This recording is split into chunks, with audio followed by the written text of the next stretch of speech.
Carbon and its compound. It's a topic of chemistry of class 10th. तो chemistry का हमारा एक chapter है कार्बन एंड इट्स कंपाउंड। तो इसको शुरू करने के पहले हम जानेंगे व्हाट इज़ केमिस्ट्री। केमिस्ट्री क्या होता है? तो that branch of science which deals with matter, its properties, composition, structure and the reaction it undergoes to form new substance and their use is called chemistry। मतलब chemistry विज्ञान का वह part है जिसमें मैटर, इसका प्रॉपर्टी, इसका composition, इसका structure और यह जो रिएक्शन करता है नए टाइप के सब्सटेंस बनाने के लिए, उसके बारे में पढ़ते हैं। साथ में उसका यूज भी पढ़ते हैं। ठीक है, तो साइंस के जिस पार्ट में इन सभी चीज़ों को पढ़ते हैं उसको हम केमिस्ट्री कहते हैं। ठीक है, तो नाउ यहाँ हम शुरू करेंगे कार्बन एंड इट्स कंपाउंड। तो पहले हम जानेंगे व्हाट इज़ कार्बन।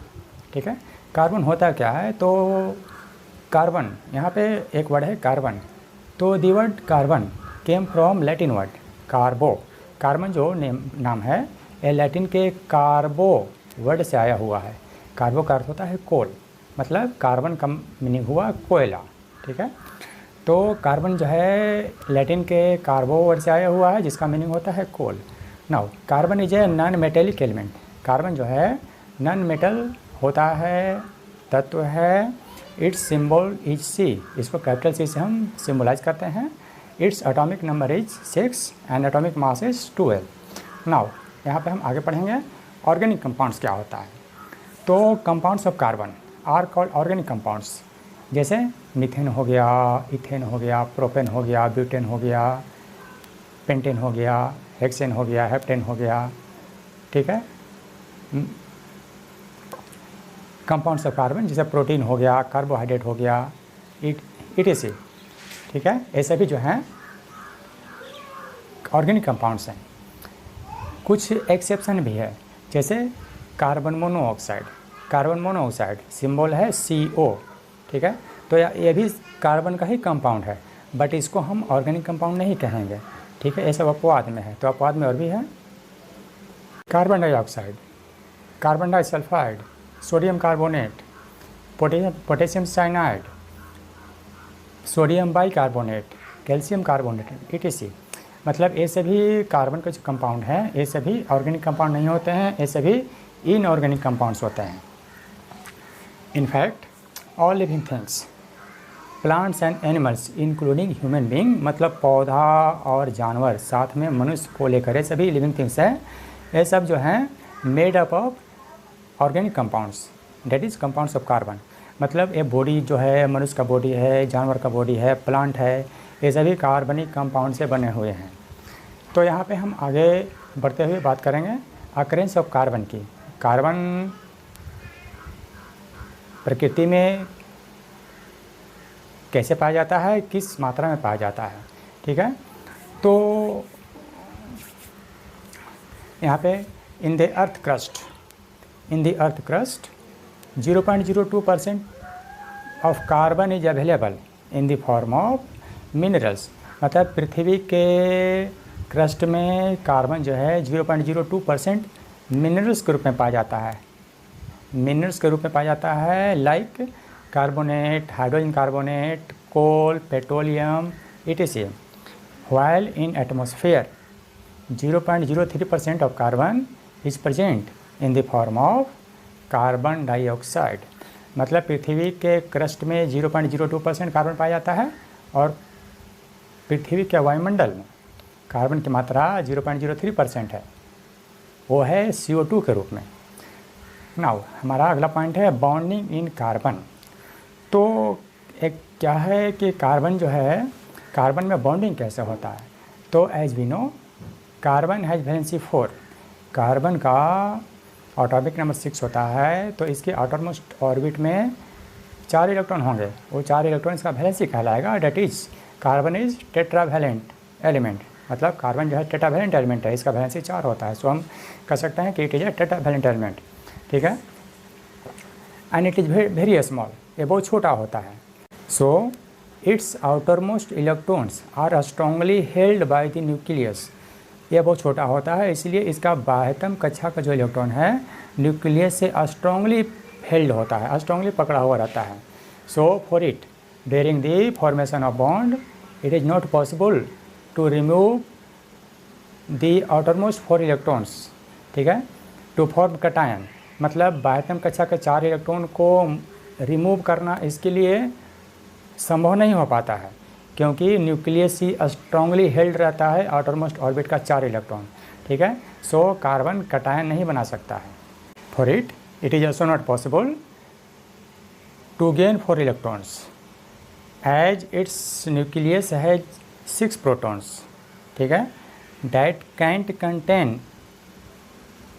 10 इलेक्ट्रॉन्स। अगर यह 4 इलेक्ट्रॉन किसी दूसरे से ले लेता है तो इसके ऑर्बिट में 10 इलेक्ट्रॉन्स हो जाएगा, और इसके न्यूक्लियस में 6 ही प्रोटॉन है, तो 6 प्रोटॉन को 10 इलेक्ट्रॉन रखना संभव नहीं होगा, बिकॉज इस केस में a large amount of energy will release.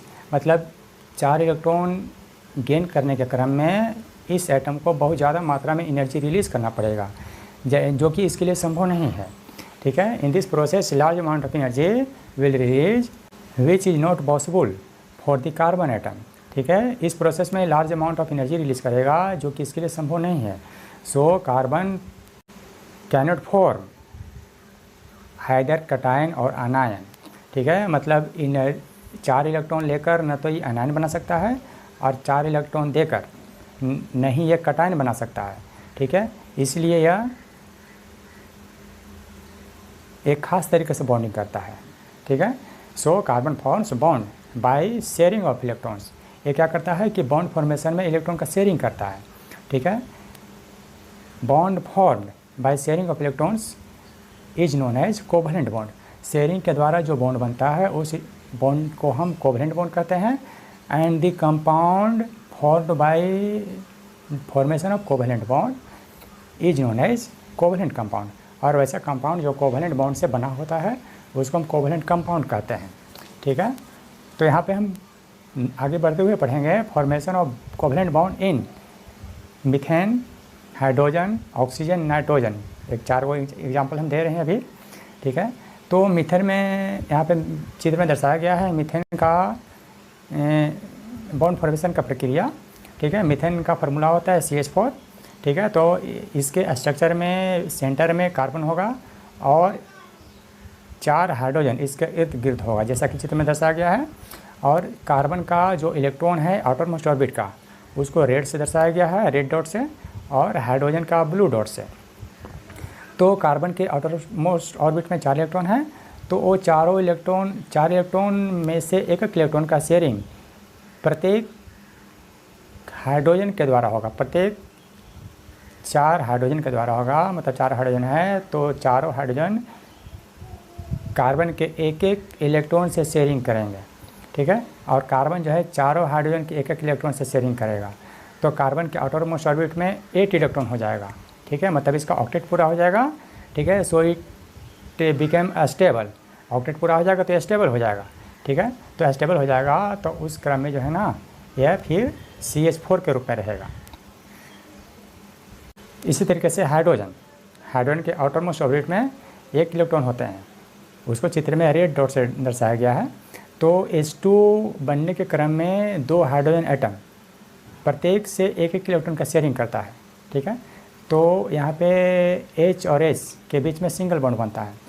एक और चीज़ इंपॉर्टेंट है, एक इलेक्ट्रॉन का शेयरिंग होता है तो सिंगल बॉन्ड बनता है, जैसा कि मीथेन में है एक इलेक्ट्रॉन का शेयरिंग हुआ तो कार्बन और प्रत्येक हाइड्रोजन और कार्बन के बीच में सिंगल बॉन्ड बना। मतलब यहाँ पे 4 को सिंगल बॉन्ड बना, यह सिंगल बॉन्ड कोवलेंट बॉन्ड हुआ, ठीक।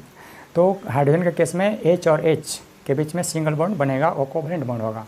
उस तरीके से ऑक्सीजन के बाह्यतम कक्षा में 6 इलेक्ट्रॉन है, इसको 2 इलेक्ट्रॉन चाहिए ऑर्बिट पूरा करने के लिए, ऑक्टेट पूरा करने के लिए। तो क्या करेगा, प्रत्येक ऑक्सीजन दूसरे ऑक्सीजन से 2 इलेक्ट्रॉन का शेयरिंग करेगा। यहाँ पर फिगर में ऑक्सीजन के वैलेंस इलेक्ट्रॉन्स को ब्लू डॉट से दर्शाया गया है।